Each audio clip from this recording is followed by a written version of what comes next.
우리가 함께 읽고 묵상하는 본문은 어쩌면 성경에 기록된 모든 말씀 중에서 가장 슬픈 말씀이 아닐까, 이런 생각을 개인적으로 해보았습니다. 그래서 이제 오늘 본문의 첫 번째 구절인 33절에는 온 땅이 어둠으로 뒤덮였다라는 말씀과 함께 시작하는 것을 볼 수가 있습니다. 제6시가 되매 온 땅에 어둠이 임하여 제9시까지 계속하더니. 유대인들의 시간은 현재 사용하는 저희의 시간과 약간 차이가 있었습니다. 그래서 6시는 정오를 가리킨다고 볼 수가 있습니다. 즉 대낮에 3시간 동안 온 땅이 이 어둠으로 덮였다는 것을 오늘 본문에서 이야기하고 있습니다. 이 어둠은 태양이 가리워진 일식 현상이라고 저희가 생각할 수 있겠는데, 사실 이것은 자연적으로 일어난 자연현상이 아니었습니다. 왜냐하면 이때가 6월절이었기 때문에 그 6월절에는 그 풀문, 그러니까 큰 달이 뜨기 때문에 결코 일식이 일어날 수 없는 그런 자연현상이 주어진다고 합니다. 그래서 이 어둠은 자연현상이 아닌 하나님의 특별한 초자연적인 역사다라고 저희가 생각할 수 있겠습니다. 이 어둠은 인류의 죄악에 대한 하나님의 진노와 또 종말적인 심판을 예고하는 것으로 볼 수가 있습니다. 아주 특별한 초자연적인 현상으로 이러한 현상은 아모스 8장 9절에서도 이렇게 예견된 바가 있습니다. 아모스 8장 9절 말씀 한번 보시면요, 주 여호와의 말씀이니라. 그날에 내가 해를 대낮에지게 하며 백주의 땅을 깜깜하게 하며. 이런 말씀을 통해서 이 종말에 일어날 일들에 대해서 하나님께서 저희들에게 이야기해주고 계십니다. 또한 이 어둠이 온 땅을 덮었다라고 이렇게 이야기를 하고 있는데, 하나님의 이 온 땅을 덮었다는 것은 하나님의 진노가 유대인들에게만 국한된 것이 아니라 전 인류를 향한 것임을 암시해주고 있는 말이라고 볼 수가 있습니다.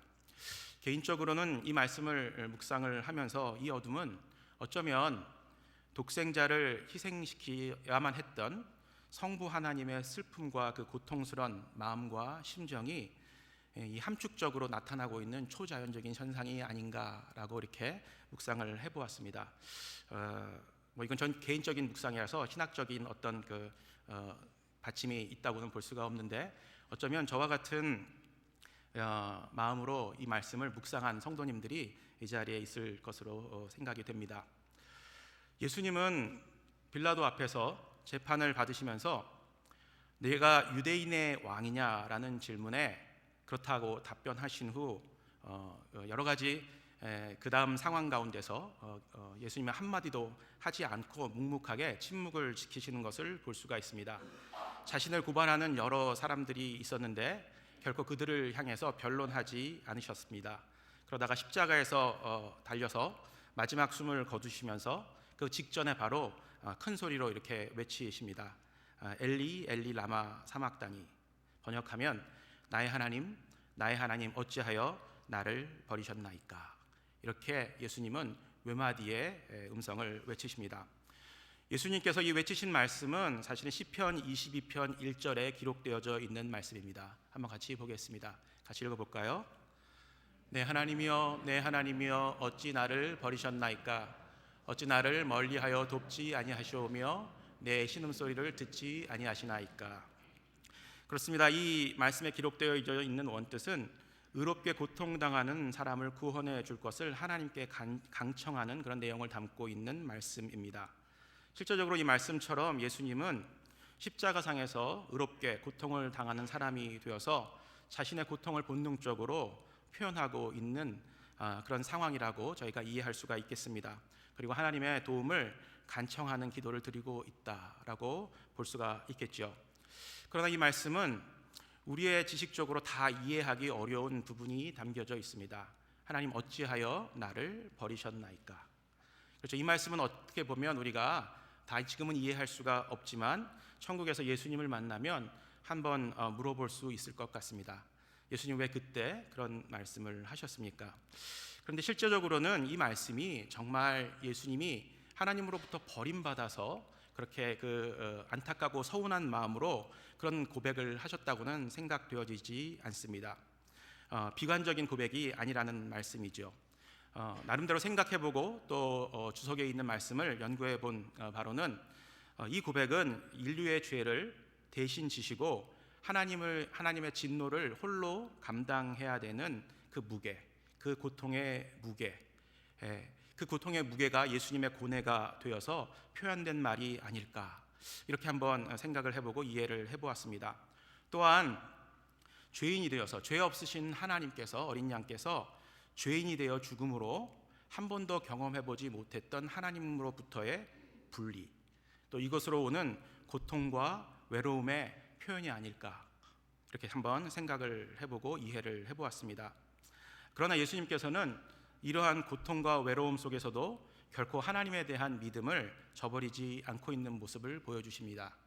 나의 하나님, 나의 하나님, 나의 하나님, 나의 하나님, 이렇게 예수님께서는 하나님을 부르고 계십니다. 사랑하는 성도님들, 이런 고난을 우리가 만약에 당했을 경우 성도님들은 어떻게 하나님을 바라보면서 고백의 말을 했었겠습니까?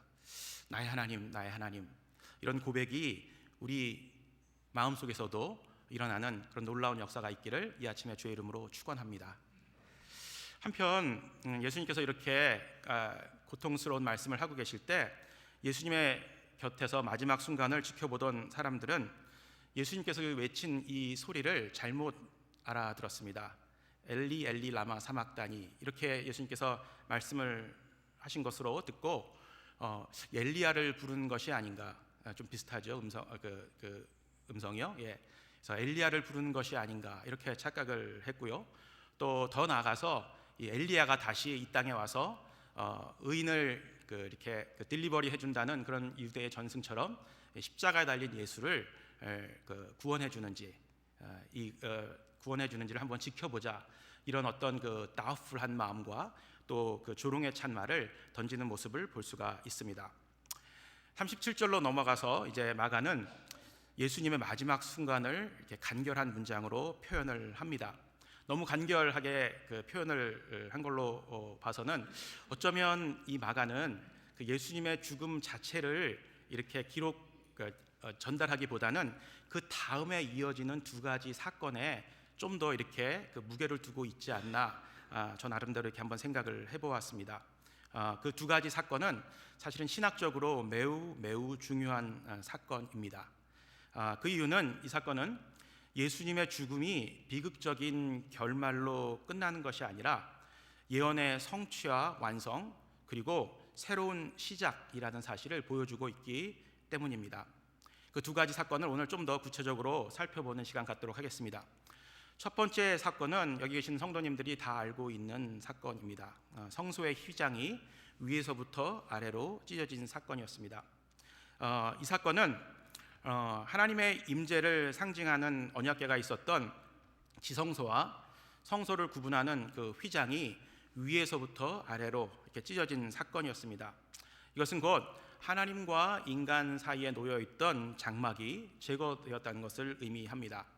성도님들도 잘 알다시피 1년에 이 지성소에는 한 차례만 대제사장이 모든 이스라엘을 대표해서 들어갈 수 있었습니다. 그리고 이스라엘이 지었던 죄를 하나님께 고백하고 또 용서를 받음으로 하나님께서 이스라엘 백성들과 연결될 수 있었던 그런 유일한 시간이었습니다. 그런데 이 장막이 찢어졌다는 것, 이 휘장이 위에서부터 아래로 찢어졌다는 것은 대제사장만이 그곳에 들어갈 수 있었던 그런 안타까운 현실에서 예수 그리스도를 주님으로 고백하는 모든 사람들이 그 지성소 안에 들어가서 하나님을 만날 수 있다는 것을 우리에게 이야기해주고 있습니다. 누구나 예수님의 이름으로 하나님께 나아갈 수 있다는 그런 놀라운 사실, 저 같은 죄인도 하나님 앞에 담대한 마음으로 나갈 수 있다는 사실, 이것은 정말 놀라운 일이 아닐 수가 없습니다. 예수님은 십자가에서 죽으심으로 자신을 속죄물로 들려 인간의 죄를 대속하셨을 뿐만이 아니라 완전한 한 번의 제사를 통해서 인간이 하나님께 나아갈 수 있는 길을 열어주셨습니다. 히브리서 10장 19절 20절 말씀을 보게 되면 이렇게 기록되어져 있습니다. 그러므로 형제들아, 우리가 예수의 피를 힘입어 성소에 들어갈 담력을 얻었나니 그 길은 우리를 위하여 휘장 가운데로 열어놓으신 새로운 살 길이요 휘장은 곧 그의 육체니라. 하나님 앞에 누구나 나아갈 수 있게 된 사실은 죄로 인해 인간이 에덴에서 쫓겨난 이후에 일어난 가장 놀라운 사건이라고 저는 확신합니다. 죄인이 하나님 앞에 나아갈 수 있다는 사건. 오늘 이 사건으로 인해서 저와 이곳에 계신 성도님들은 하나님 앞에 지금도 나아가고 있습니다. 아멘. 이것이 얼마나 큰 축복인지 저는 헤아릴 수가 없을 것 같습니다. 그런데 안타까운 사실은 이러한 엄청난 축복과 특권을 그 예수님의 고통받으심으로, 예수님의 십자가의 대속적인 죽음을 통해서 우리가 얻게 되었는데, 우리가 이 특권을 얼마나 우리의 일상생활에서 잘 사용하고 있는지 한번 좀 생각해 보았으면 좋겠습니다. 예수님께서 자신의 육체를 찢어 그 피로 새로운 살 길을 우리에게 주셨습니다. 그리고 이 길을 우리가 담대하게 믿음으로 나아갈 수가 있습니다. 그러나 우리는 일상의 삶 속에서 이 담대하게 하나님 앞에 나가는 일들을 주저하고 있는지도 모르겠습니다.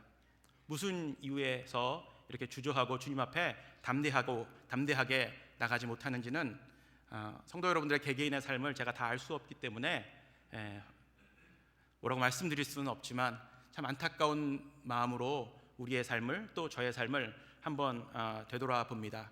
정말 담대하게 우리의 삶 속에서 주님 앞에 나아가고 있는지 간절히 축복하기는 오늘 이 자리에 모인 성도님들은 담대하게 하나님 앞에 나가는 삶을 지속적으로 사시기를 주의 이름으로 축원합니다. 아멘. 두 번째 사건은 백부장의 고백입니다. 백부장은 로마 군대의 장교로 예수님의 처형을 책임진 사람이었습니다. 그는 예수님이 잡히시고 또 재판받으시고 십자가에 달려 죽으시는 모든 순간을 예수님 바로 앞에서 지켜보았던 사람입니다. 그런데 놀라운 일은 이 백부장의 입에서 나온 그 한마디의 고백이었습니다. 다른 사람들은 어떻게 보면 상상할 수 없었던 고백을 백부장이 합니다. 마가복음 15장 39절 말씀인데요, 제가 읽어보겠습니다. 예수를 향하여 섰던 백부장이 그렇게 숨지심을 보고 이르되 이 사람은 진실로는 제가 한 번 더 추가했습니다. 진실로 하나님의 무엇다? 아들이었도다 하더라. 어떻게 이 로마 군대 백부장이 이런 고백을 할 수 있었을까요? 이것 때문에 제가 이 말씀을 준비하면서 좀 스트러글링을 했습니다. 어떻게 백부장이 이런 고백을 할 수 있었을까? 제가 찾은 답은 복음의 능력 때문에 그렇게 할 수 있지 않았나, 이런 생각을 해보았습니다.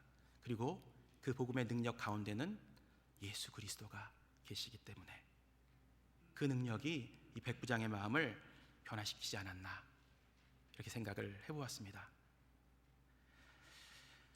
신약개론 60분 우리 한기삼 담임 목사님께서 저희들에게 너무나 잘 들려주셨는데, 이거 이제 보니까 작년 9월에 시작을 했더라고요. 작년 9월에 첫 강의를 시작하셨는데 첫 강의가 마가복음이었어요.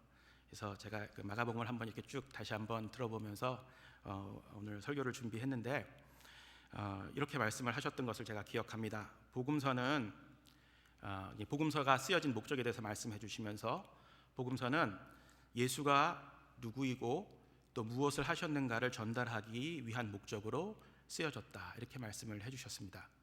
혹시 기억나시는 분들 있으세요? 좀 무리인가요? 아침에 그렇습니다. 이 복음서는 예수가 누구이고 또 무엇을 하셨는가를 전달하기 위해 쓰여진 책입니다. 특별히 마가복음은 계속해서 목사님께서 말씀해 주셨는데, 베드로와 바울이 순교한 이후 불안에 휩싸인 로마 교회의 형제들을 위로하고 또 영적으로 강건하게 하기 위해서 예수님의 생애를 담은 글을 성령의 감동을 통해서 마가가 쓰게 되었다라고 말씀을 하셨습니다. 이 마가는 참 저도 본받고 싶은 사람입니다. 혼리부를 이렇게 입고서 예수님을 따라가다 망신을 당했기도 했지만 사도 바울과 베드로의 제자로서 또 사랑하는 사람으로서 이 복음서를 이렇게 쓸 수 있다는 것, 이것은 얼마나 큰 축복이고 또 특권인가, 이런 생각을 한번 해보았습니다. 이 마가는 이 복음서의 목적을 충실하게 따르기 위해서 그의 복음서 1장 1절, 마가복음 1장 1절을 이렇게 시작을 합니다. 함께 같이 읽어보겠습니다. 하나님의 아들 예수 그리스도의 복음의 시작이라. 하나님의 아들 예수 그리스도의 복음의 시작이라. 그렇죠. 1장 1절부터 서두에서부터 강력하게 예수 그리스도가 누구인지에 대해서 이야기를 해주고 있습니다. 또 마가복음을 살펴보면 중간 부분, 딱 중간 부분 8장인데 8장 29절에 또 베드로의 고백이 나오는 것 알고 계시죠? 이 베드로의 고백은 이렇게 시작합니다. 또 이르시되 너희는 나를 누구라 하느냐? 베드로가 대답하되 주는 그리스도시니시다 하매. 이렇게 이야기를 합니다. 주는 그리스도이시니다. 베드로의 고백입니다. 마태복음 16장 16절에서 이렇게 나와 있죠. 주는 그리스도시요 살아계신 하나님의 아들이시니이다. 이것을 통해 한 번 더 마가는 예수님이 누구신가를 밝히십니다.